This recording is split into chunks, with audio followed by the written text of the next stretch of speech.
Chapter आपका S block चल रहा है और एस ब्लॉक के अंदर आज हम ग्रुप 1 की केमिकल प्रॉपर्टीज करेंगे। Chemical properties of alkali metals, जो कि आपका क्या होता है ग्रुप फर्स्ट। ठीक है, तो सबसे पहले मैं कह रही हूँ बेटा इसमें reaction with air.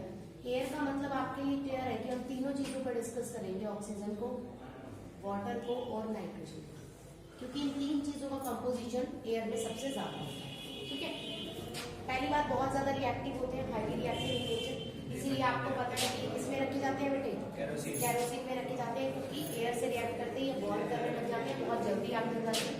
The bond in air and form oxides. Oxides बनाते हैं बेटे, ऑक्साइड्स ये आपके सिंपली ऑक्साइड्स भी बना सकते हैं, पर ऑक्साइड्स भी बना सकते हैं और सुपर ऑक्साइड्स भी बना सकते हैं। इस चीज को हम आगे वाले पॉइंट में डिस्कस करेंगे। क्लियर है मेरी बात यहाँ तक? तो सबसे पहले मैं बात कर रही हूँ रिएक्शन विद एयर में। एयर में मैंने सबसे पहले किसको लिया है बेटे? ऑक्सीजन। तो मैं lithium, sodium, potassium, rubidium and caesium को ऑक्सीजन से रिएक्ट करती हूँ, तो वो अलग अलग तरह से अपनी रिएक्शन देते हैं। रीजन, लिथियम का आपको पता है साइज क्या है बेटे? बहुत ही स्मॉल है। सोडियम का आप कह सकते हो मीडियम साइज है बेटे, और पोटेशियम, रुबीडियम और सीजियम का आप कह सकते हो लार्ज साइज। तो एक छोटी सी बात आपको याद रखनी है कि large size cation stabilise large size anion, मतलब छोटा पॉजिटिव होगा, अगर छोटा होगा बेटे, छोटा होगा पॉजिटिव आयन, तो वो छोटे नेगेटिव आयन के साथ रिएक्ट करेगा। बड़ा पॉजिटिव आयन होगा तो वो बड़े नेगेटिव आयन के साथ रिएक्ट करेगा। तो यहाँ पर मैं बात करती हूँ बेटे, आपको दिख रहा है यहाँ पर सिर्फ एक एटम है, 2 इलेक्ट्रॉन ले लिए। ठीक है, यहाँ पर 2 एटम कनेक्टेड है एक दूसरे से, O बॉन्ड O, इस पे भी नेगेटिव है और इस पे भी नेगेटिव है। और यहाँ पर बेटे जी 2 एटम कनेक्टेड है, यहाँ पर हम ऐसे 3 लाइन बॉन्ड बोलते हैं, नेगेटिव एक पे नेगेटिव है बेटे, इस तरह से। आपका पूरी कंप्लीट ये बॉन्ड नहीं होता है, पार्शियल बॉन्ड है, तो इस तरह से। तो इसके अंदर आप देखेंगे 2 एटम विद 1 इलेक्ट्रॉन, साइज बड़ा हो गया। 2 atom with 2 electron and 2 atoms with 1 atom with 2 electron.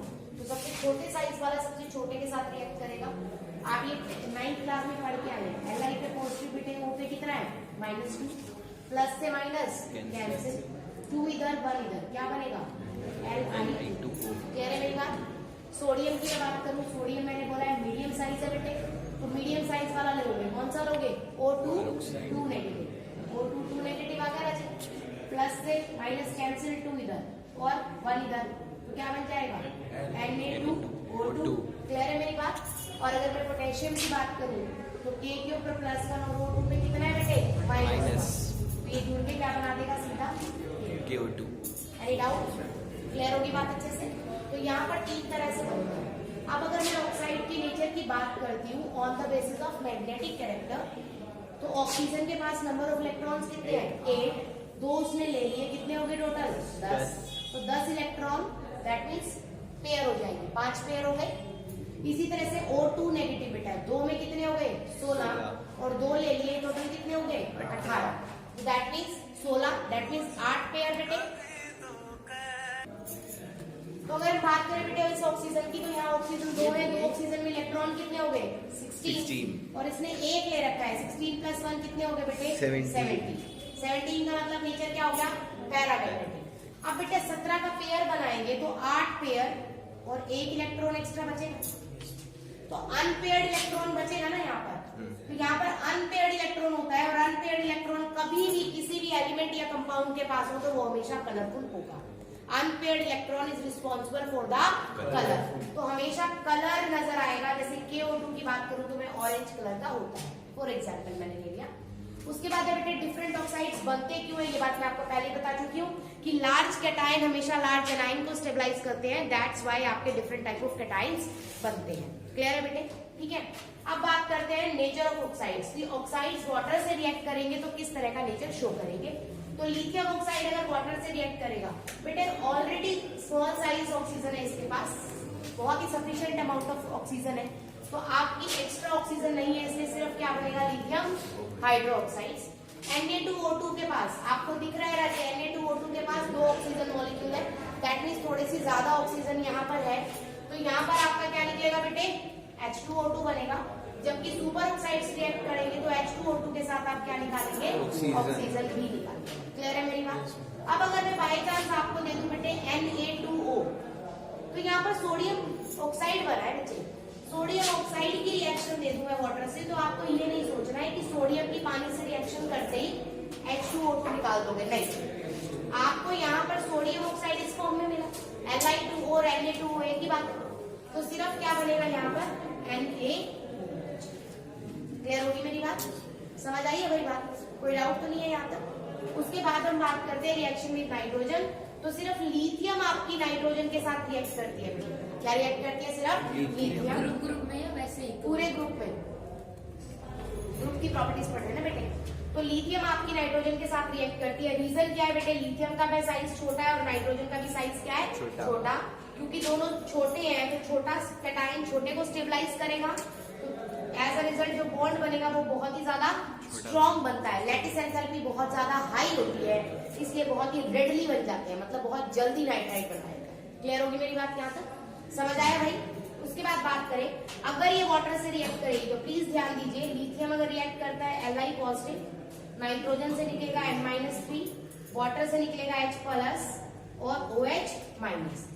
Li positive मिलेगा बेटे OH से, क्या बना देगा LiOH, और N बनेगा NH3 से, तो क्या बनेगा सिंपली NH3। क्लियर होगी मेरी बात, समझ आई मेरी बात।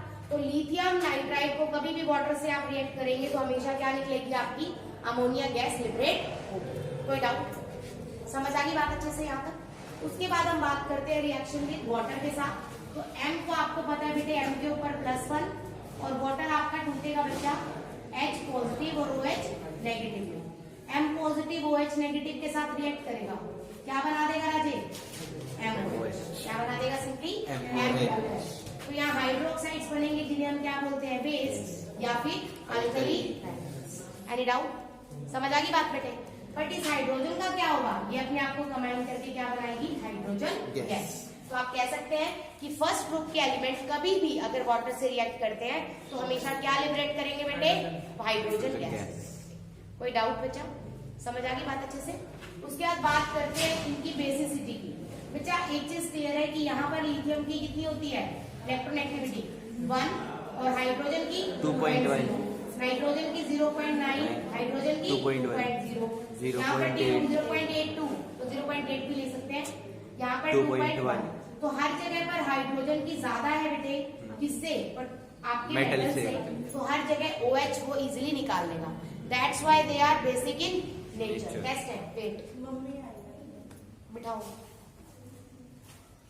बिठाओ, मैं आ रही हूँ, ठीक है। तो अगर आप इधर मूव करते हैं तो बेसिक स्ट्रेंथ क्या होती है बेटे, इंक्रीज करेगी, बेसिक स्ट्रेंथ क्या करेगी बेटे, यहाँ इंक्रीज करेगी। रीजन क्या है, क्योंकि बॉन्ड लेंथ इंक्रीज कर रही है। देखिए लिथियम का साइज छोटा, OH का भी छोटा है, ठीक है, बॉन्ड लेंथ ठीक ठाक सी है, लेकिन नीचे चले जाएंगे तो सीजियम तो बड़ा हो जाएगा और आपका OH वही छोटे साइज का है, तो बॉन्ड लेंथ बढ़ जाएगी, तो यहाँ से ब्रेक होना क्या हो जाएगा, आसान। एनी डाउट, क्लियर है। नेक्स्ट मैं बात करती हूँ रिएक्शन विद हाइड्रोजन के साथ। हाइड्रोजन से रिएक्ट करके आपके सिंपली मेटल हाइड्राइड्स बनेंगे, और ये हाइड्राइड्स कैसे नेचर के होते हैं, आयनिक नेचर।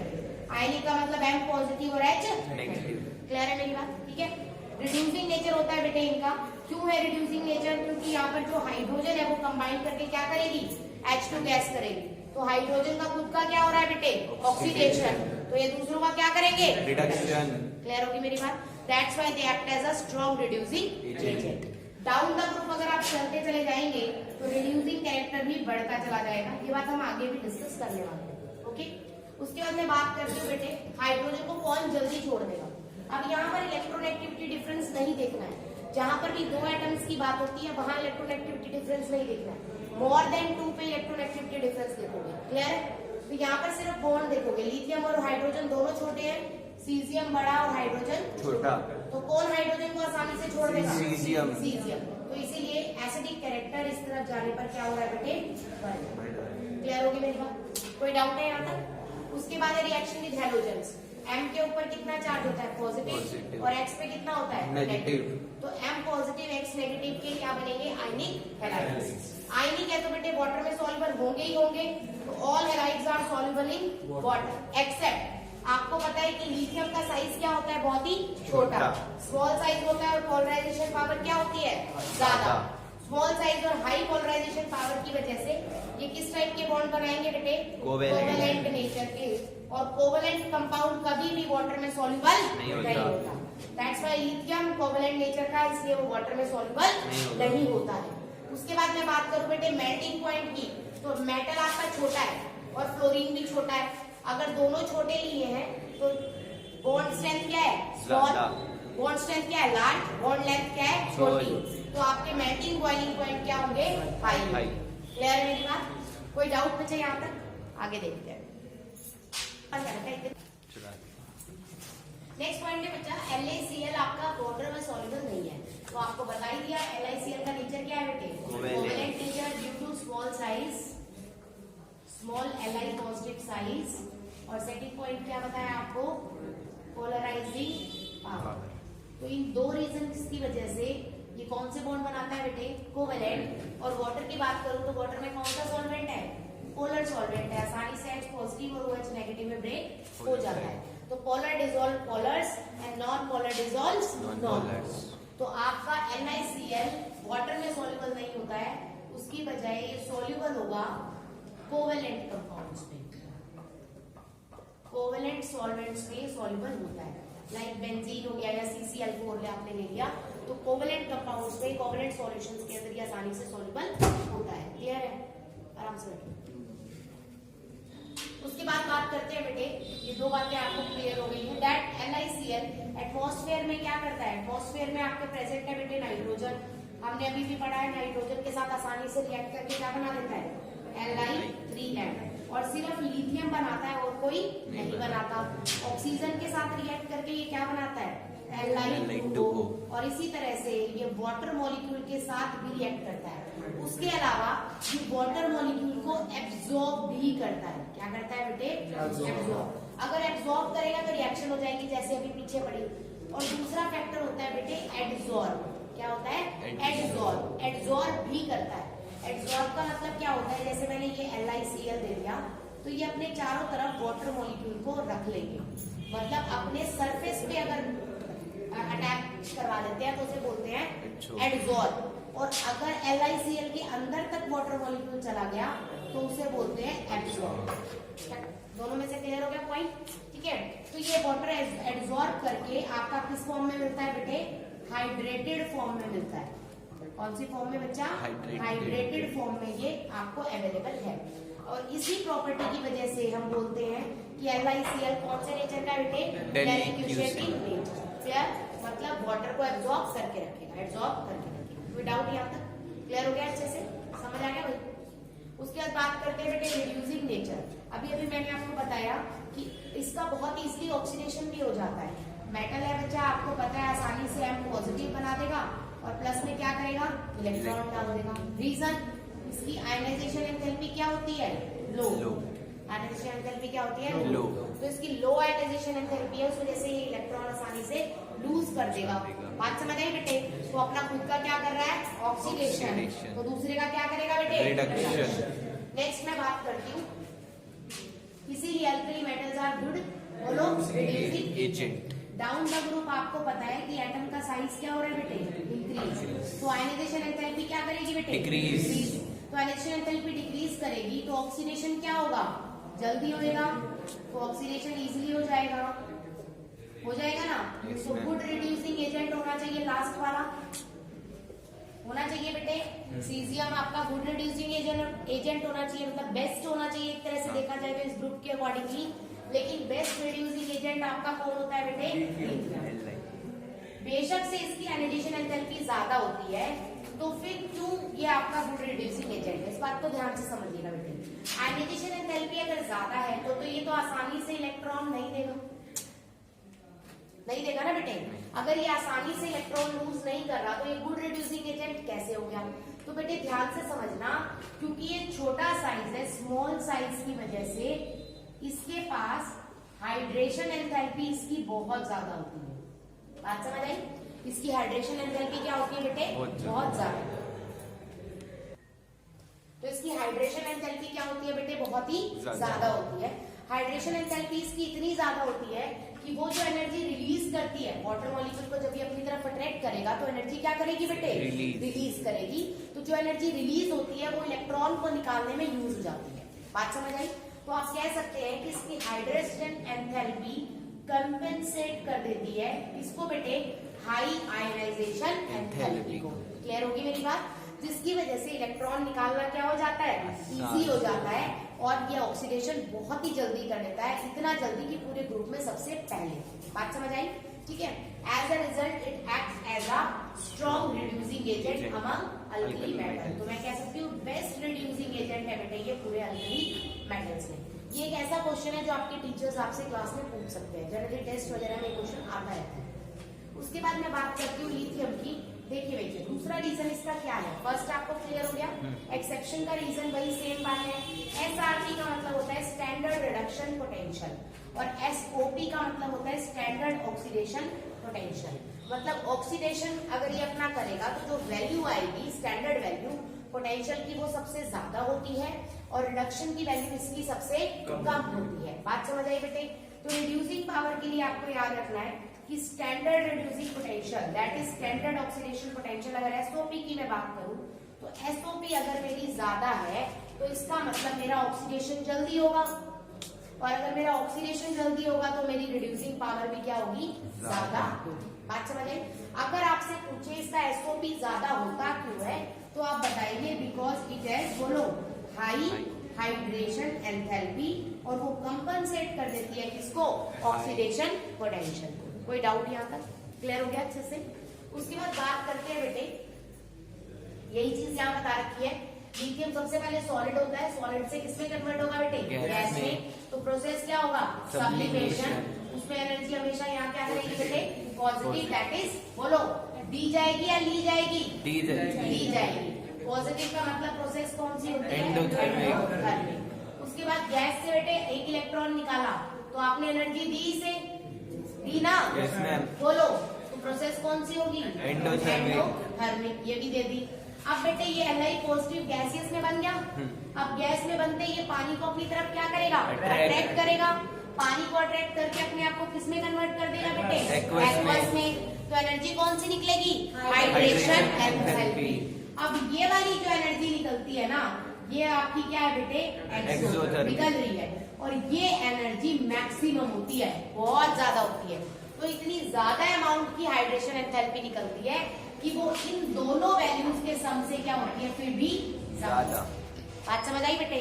यही ज्यादा एनर्जी इसको हेल्प करती है इलेक्ट्रॉन जल्दी यूज करने में। Any doubt? क्लियर होगी बात? नहीं समझ आई बच्चा? ठीक है। उसके बाद बात करते हैं lithium has maximum hydration enthalpy, that's why easy oxidation, that's why strong reducing agent. उसके बाद है solution in liquid ammonia. Ammonia के साथ अगर मैं रिएक्ट करूं तो मेटल हमेशा ब्रेक करता है, आपको पता है, इलेक्ट्रोपॉजिटिव नेचर का है, मैं बता चुकी हूँ ये बात, that is in electropositive nature. ठीक है। अगर ये इलेक्ट्रोपॉजिटिव नेचर का है तो ये क्या करेगा बेटे, आपका सिंपल NH3 से रिएक्ट करेगा। NH3 के आप चाहें तो मॉलिक्यूल्स बता सकते हैं कि X प्लस Y लिया मैंने, क्यों? क्योंकि देखो M से भी रिएक्ट करना है NH3 ने, और इलेक्ट्रॉन से भी रिएक्ट करना है। तो M से कितना रिएक्ट करेगा और इलेक्ट्रॉन से कितना रिएक्ट करेगा ये आपको पता नहीं है वैल्यू, इसीलिए आपने क्या लिख दिया बेटे, X प्लस Y। तो मेटल भी अपने चारों तरफ NH3 को ऐसे लगा देता है, जैसे वाटर को लगाते हैं ना हाइड्रेटेड। तो अगर वाटर लगता तो हम वर्ड यूज करते हाइड्रेटेड। अब आपका कोई और सॉल्यूशन लगा है तो वर्ड यूज करेंगे सॉल्वेटेड। क्या वर्ड यूज करेंगे, सॉल्वेटेड। तो उसने अमोनिया को लगा दिया बेटे, दैट इज सॉल्वेटेड आयन बना दिया। क्या बना दिया बच्चा, सॉल्वेटेड। क्लियर होगी मेरी बात? इसी तरह से यहाँ पर भी इलेक्ट्रॉन ने भी NH3 को ले लिया तो यहाँ इसने क्या बना दिया बेटे, सॉल्वेटेड इलेक्ट्रॉन। मेरी बात समझ आई है? कोई डाउट बच्चा? ठीक है।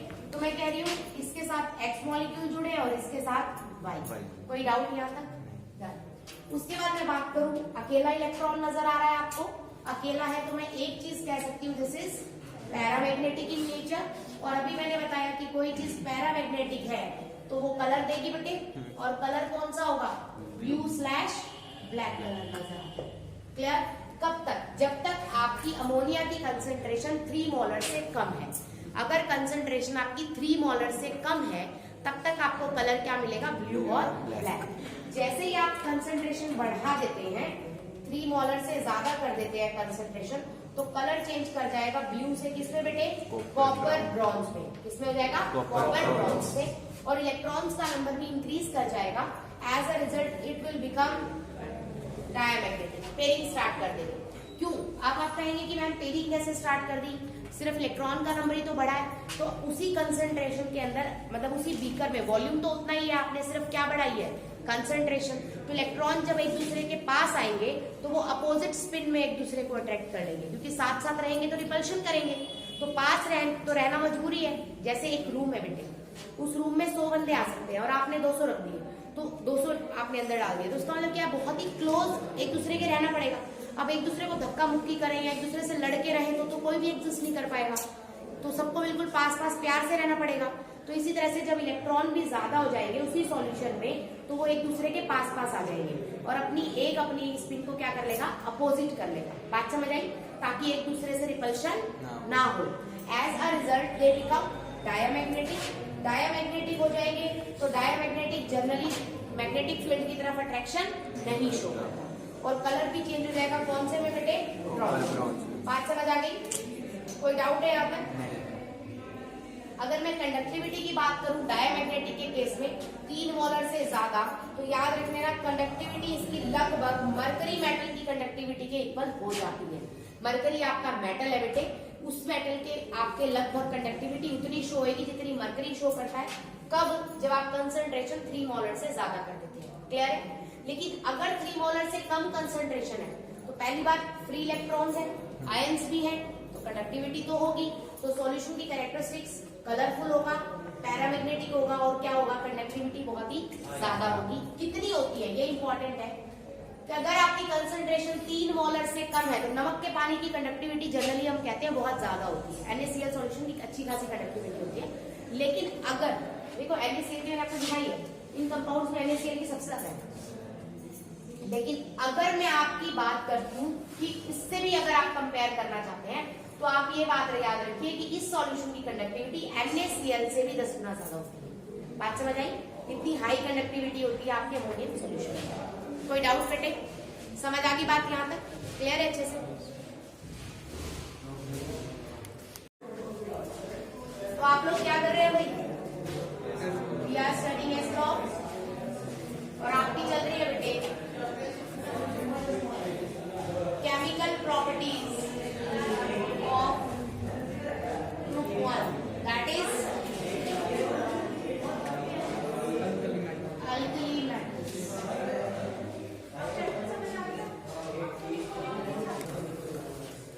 तो हम ग्रुप 1 की alkali metals की क्या पढ़ रहे हैं बेटे? केमिकल प्रॉपर्टीज पढ़ रहे हैं। कुछ प्रॉपर्टीज हम लोगों ने कल पढ़ी थी, आगे देखिए।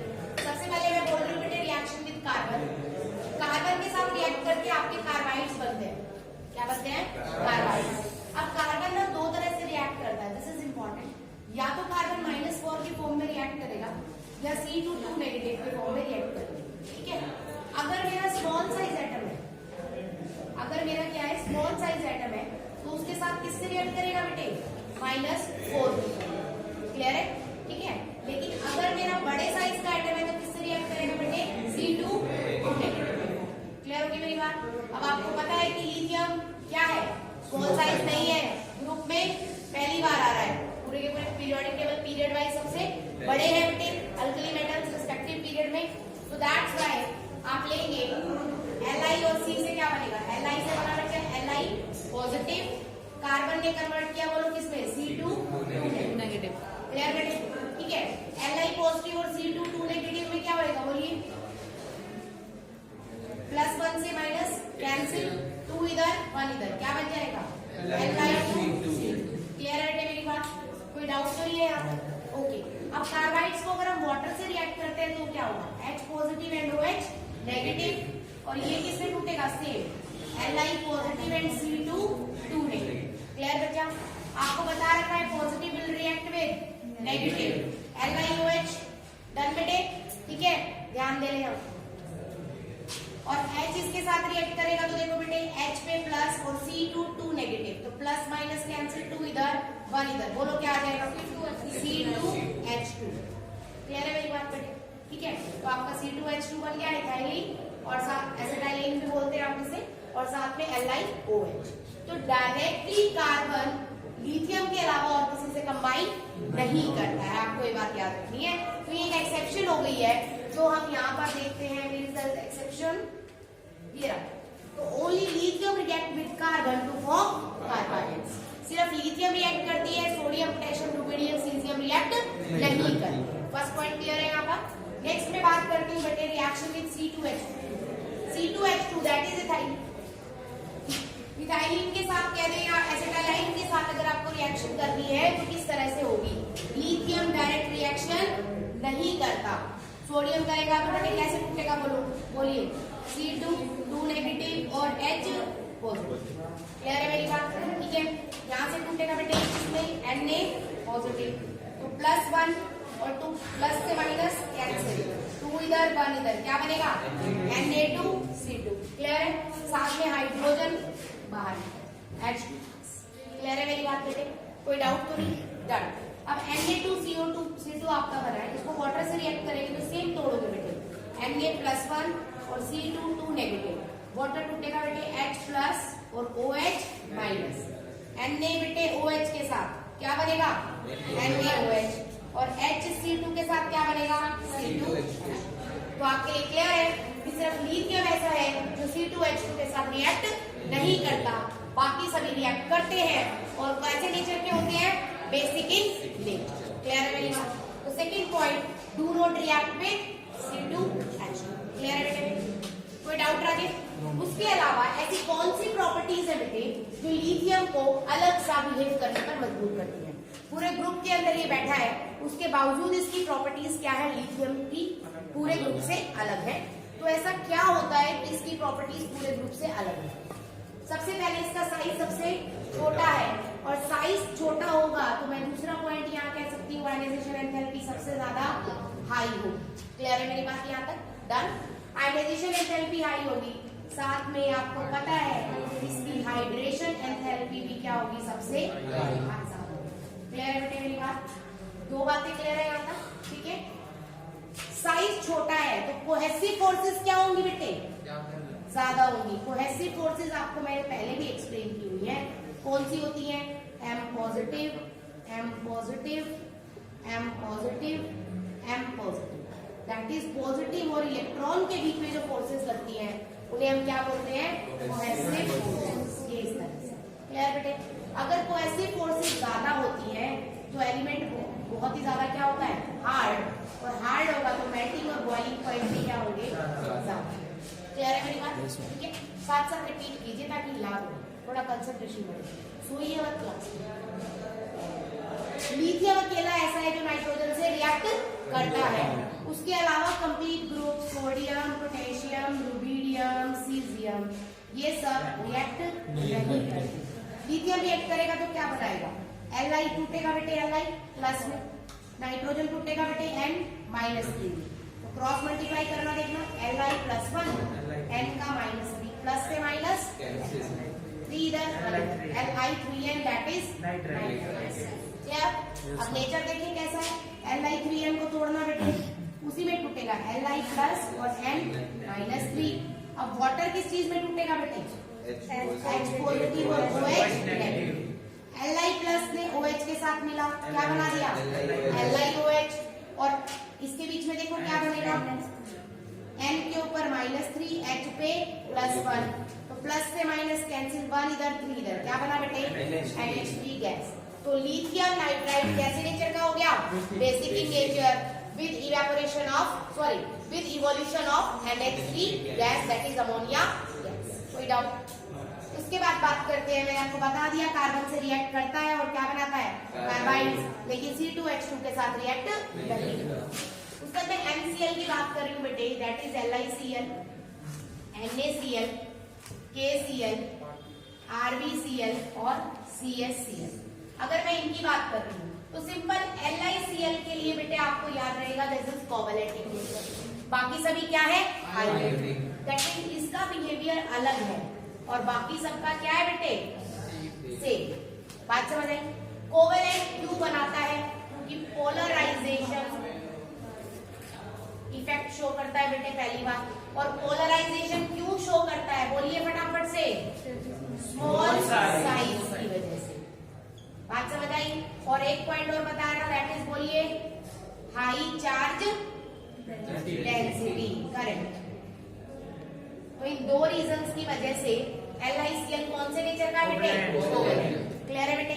कोवेलेंट नेचर के होने के साथ साथ अगर ये कोवेलेंट है तो ये पानी में सॉल्युबल नहीं होगा। क्यों नहीं होगा? क्योंकि अगर मैं वाटर की बात करूं तो water is a polar, that is H positive and OH negative. लेकिन LiCl आसानी से Li पॉजिटिव और Cl नेगेटिव में नहीं टूटता। तो आपको बता रखा है like dissolve like, polar dissolve polar, non polar dissolve non polar. तो बेटे ये क्योंकि कोवेलेंट है तो ये इथेनॉल, बेंजीन जैसे कंपाउंड्स में सॉल्युबल होगा। दैट मींस जो ऑर्गेनिक कंपाउंड्स होंगे कोवेलेंट बॉन्ड वाले, उनमें ये क्या होगा, आसानी से सॉल्युबल होगा बेटे। कोवेलेंट है तो सॉल्युबल कोवेलेंट में होगा और आयनिक है तो सॉल्युबल आयनिक। क्लियर? तो पानी में सॉल्युबल नहीं होगा। इथेनॉल, बेंजीन, CCl4 सभी लिख सकते हैं आप इसमें, CCl4 लिख लो बेटे, ठीक है। बेंजीन लिख लो राजे, C6H6। बात समझ आ रही है राजे? yes, तो जितने भी आपके कोवेलेंट सॉल्वेंट है, मतलब ऐसे पानी को छोड़कर ऐसे लिक्विड जो कि कोवेलेंट बॉन्ड से बने हैं, उनको हम बोलते हैं कोवेलेंट सॉल्वेंट्स। क्लियर है मेरी बात? तो उन सब में ये सॉल्युबल होगा। डन है? ठीक है। उसके अलावा आपको बताया है कि इसकी हाइड्रेशन एंथैल्पी क्या है बेटे, ज्यादा है। और हाइड्रेशन एंथैल्पी ज्यादा होगी तो ये डेलिक्विशेंट नेचर का होगा। डेलिक्विशेंट नेचर का मतलब क्या होता है, एटमॉस्फेयर से पानी को अपनी तरफ अट्रैक्ट करके और किस फॉर्म में कन्वर्ट हो जाना, हाइड्रेटेड सॉल्ट की फॉर्म में कन्वर्ट हो जाना। इस फॉर्म में बेटे हाइड्रेटेड सॉल्ट। या आप 10th क्लास में पढ़ के आए हैं, फॉर्मूले के साथ में .2H2 और .3H2 होता है, तो वो क्या होता है, हाइड्रेटेड सॉल्ट। क्लियर है मेरे पास? कोई डाउट बेटे? No ma'am. उसके अलावा LiHCO3 दैट इज बाइकार्बोनेट्स की, और हम कार्बोनेट्स की बात कर रहे हैं। तो उसके अंदर मैं सबसे पहले आपको हाइड्रोजन कार्बोनेट ले लूं, हाइड्रोजन कार्बोनेट्स। तो अगर मैं बात करूं बेटे LiHCO3, NaHCO3, आगे KHCO3, RbHCO3 एंड CSHCO। तो बेटे ये अकेला ऐसा है जो लिक्विड फॉर्म में होता है और बाकी सभी किस फॉर्म में होते हैं, सॉलिड फॉर्म। डन बेटे? नेक्स्ट अगर मैं कार्बोनेट्स की बात करती हूँ तो M2CO3 का मतलब बेटे यही चीजें चेंज हो जाएंगी, सबके क्या हट जाएंगे, हाइड्रोजन हट जाएंगे, है ना। और यहाँ 2 आएंगे, बैलेंस ही बैलेंस कर, ठीक है बेटे? ठीक है। तो अगर मैं इसकी बात करूं बेटे कार्बोनेट्स की, तो कार्बोनेट्स के केस में सिर्फ ये वाला कार्बोनेट एक ऐसा है जो अनस्टेबल होगा एट टेम्परेचर। ये टेम्परेचर पे क्या होता है, अनस्टेबल हो जाता है बेटे और जल्दी से ब्रेक हो जाता है। किसमें, Li2O एंड CO2। अब क्वेश्चन उठता है ऐसा क्यों, लिथियम का साइज छोटा है बेटे और कार्बोनेट्स का साइज क्या है, बड़ा। तो ये मैंने कल ही एक बात बताई थी, small size cation stabilises small size anion, larger size cation stabilises larger size. Clear है बेटे मेरी बात यहाँ तक? उसके बाद में बात करी नाइट्रेट्स की, तो जितने भी नाइट्रेट्स हैं वो सभी टूटेंगे बेटे नाइट्राइट में। नाइट्रेट्स किस में टूटेंगे, अब नाइट्रेट्स और नाइट्राइट्स में डिफरेंट क्या होता है देखिए।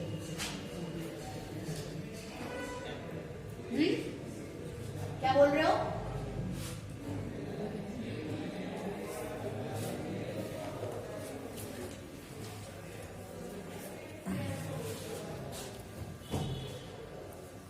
देखिए बेटे ऑक्सीडेशन नंबर निकाला है मैंने यहाँ पर। ऑक्सीडेशन स्टेट क्या होती है मैं आपको पीरियोडिक क्लासिफिकेशन में बता चुकी हूँ।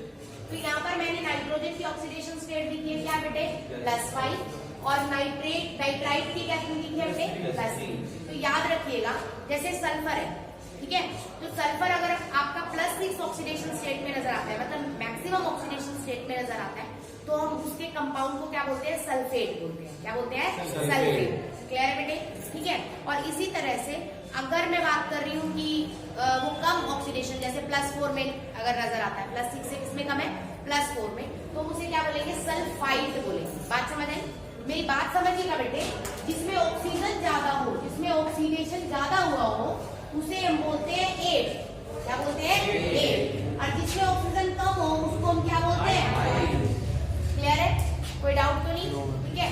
ये सल्फ्यूरिक होता है ना, जैसे नाइट्रिक, तो नाइट्रिक से बनता है नाइट्रेट, नाइट्रिक एसिड से क्या बनेगा, नाइट्रेट, और नाइट्रस एसिड से क्या बनेगा, नाइट्राइट। बात समझ आ गई? कोई डाउट तो नहीं है बेटे? बात समझ आई बच्चा? नाइट्रिक जैसे सल्फ्यूरिक के हाइड्रोजन अगर आप निकाल देते हो, मैं लिख देती हूँ H2SO4, सल्फ्यूरिक है ना भाई, इसका आएगा +6, कितना आएगा, +6। तो बच्चा ये सल्फ्यूरिक होता है, तो इसके हाइड्रोजन अगर आप हटा दोगे तो ये सल्फ्यूरिक का सल्फेट बन जाएगा। बात समझ आई? ठीक है। और इसी तरह से अगर मैंने ले लिया H2SO3, तो कितना आएगा, 4 आ गया ना, तो ये सल्फाइड बन जाएगा। क्लियर होगी मेरी बात? लेस ऑक्सीडेशन नंबर वाले में क्या होता है, आइड, और हायर ऑक्सीडेशन स्टेट में क्या होता है, एट। ये बात याद रखिएगा। ठीक है। तो जनरली आपका ऑक्सीडेशन क्या होता है, रिडक्शन अपना शो करेगा। क्या शो करेगा बेटे यहाँ पर, रिडक्शन। क्या शो करेगा, रिडक्शन। तो नाइट्रेट के केस में ऑलवेज सभी कंपाउंड्स अपना रिडक्शन शो करके क्या बनाते हैं, नाइट्राइट बनाते हैं। लेकिन सिर्फ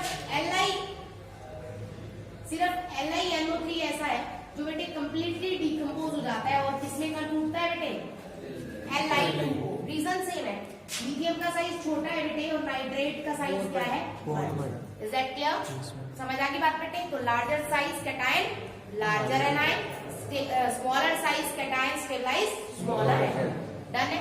और जब भी आप कभी इसको हीट करेंगे तो आपकी ब्राउन कलर की गैस निकलेगी, और ब्राउन कलर की गैस कौन सी होती है बेटे, NO2।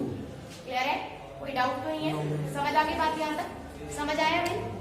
उसके बाद बेटे जितने भी LiCl होते हैं वाटर में सॉल्युबल है, लेकिन LiCl इनसॉल्युबल है। क्यों? क्योंकि ये कोवेलेंट कैरेक्टर शो करता है, हम पहले ही पढ़ चुके हैं। उसके बाद बात करते हैं डायगोनल रिलेशनशिप। डायगोनल रिलेशनशिप का मतलब होता है फर्स्ट पीरियड। ये आपका कौन सा पीरियड है बेटे, नवाई को सेकंड है, मैंने फर्स्ट लिख दिया तो एकदम से रिपीट कर दिया, सोच लिया तो फर्स्ट सेकंड है मैडम, सेकंड है, हाइड्रोजन और हीलियम है, तो ये सेकंड पीरियड का एलिमेंट का, बोलो, थर्ड पीरियड के एलिमेंट से क्या है, प्रॉपर्टीज मिलती जुलती है। फर्स्ट ग्रुप के एलिमेंट की उससे नेक्स्ट ग्रुप के एलिमेंट से प्रॉपर्टीज मिलती हैं जब वो ऊपर नीचे के पीरियड में होते हैं। इन्हीं को बोलते हैं हम डायगोनल रिलेशनशिप। ठीक है।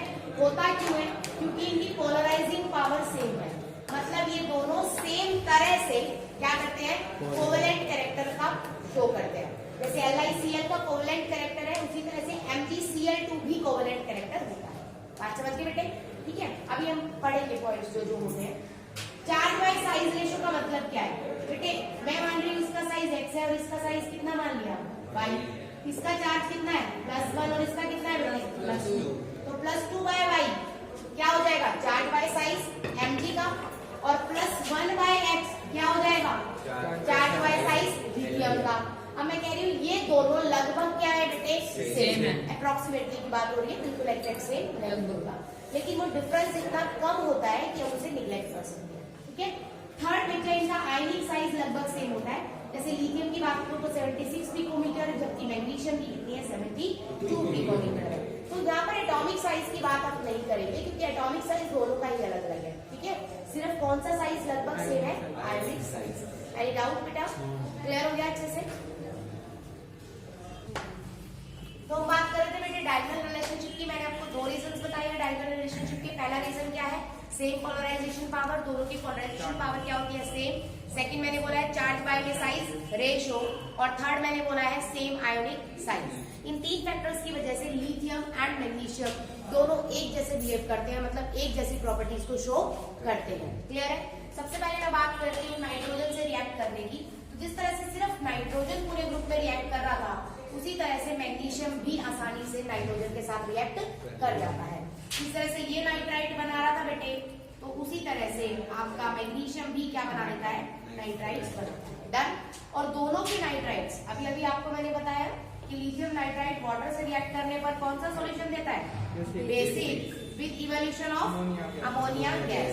सेम बेटे मैग्नीशियम नाइट्राइड भी आपका बेसिक सॉल्यूशन देता है with evolution of ammonia gas. Done. दोनों के बाइकार्बोनेट्स, बाइकार्बोनेट्स का मतलब क्या होता है बेटे? H03 नेगेटिव का प्रेजेंस, जैसे हाइड्रोजन कार्बोनेट, सेम बात है। दोनों के ही बाइकार्बोनेट्स कौन से कैसे स्टेट में है बेटे? लिक्विड। बाकी अदर सभी के क्या होते हैं? सॉलिड। ठीक है। अगर मैं बात करूं कार्बोनेट्स, तो जिस तरह से लिथियम का कार्बोनेट आपका हीट पे क्या है बेटे? अनस्टेबल है और ब्रेक कर जाता है बेटे lithium oxide plus carbon dioxide में। इसी तरह से मैग्नीशियम का बना देता है MgO प्लस CO2, ये भी इजीली ब्रेक कर जाता है ऑन हीट। तो दोनों के ही क्या है? अनस्टेबल है ऑन हीट, आप बोल सकते हैं। क्लियर है बेटे मेरी बात? डन अच्छे से। उसके बाद है लिथियम क्लोराइड और मैग्नीशियम क्लोराइड, दोनों कोवेलेंट नेचर के हैं। कोवेलेंट नेचर का रीजन क्या है बेटे? स्मॉल साइज और बोलो पोलराइजेशन पावर। क्लियर है मेरी बात? तो पहली बात दोनों ही सेम देते हैं। उसके बाद इनसॉल्युबल है, क्यों? क्योंकि ये क्या है? कोवेलेंट है, तो इनसॉल्युबल हो गए। डेलिक्विशेंट नेचर के हैं ड्यू टू बोलो हाइड्रेशन एंथैल्पी। ठीक है, यहाँ तक समझ आया बच्चा? MgCl2 मिलता है .8H2O में और LiCl मिलता है .2H2O। अब दोनों के दोनों कोवेलेंट नेचर के हैं, तो दोनों के दोनों इथेनॉल CCl4 या C6H6 एक्सेट्रा में क्या होगा बेटे? सॉल्युबल होंगे। डन। और दोनों के ही ऑक्साइड्स आपके आगे चल के सुपर ऑक्साइड्स नहीं बनाते, मतलब दोनों के ही एटम्स लिथियम एंड मैग्नीशियम दोनों ही सिर्फ ऑक्साइड्स बनाएंगे, ना तो ये सुपर ऑक्साइड्स बनाते हैं और ना ही ये पर ऑक्साइड्स बनाते हैं। यहाँ तक आपका फर्स्ट ग्रुप बिल्कुल पूरी तरह से कंप्लीट हो गया बेटे। ठीक है, तो कल हम करेंगे केमिकल प्रॉपर्टीज ऑफ सेकेंडरी।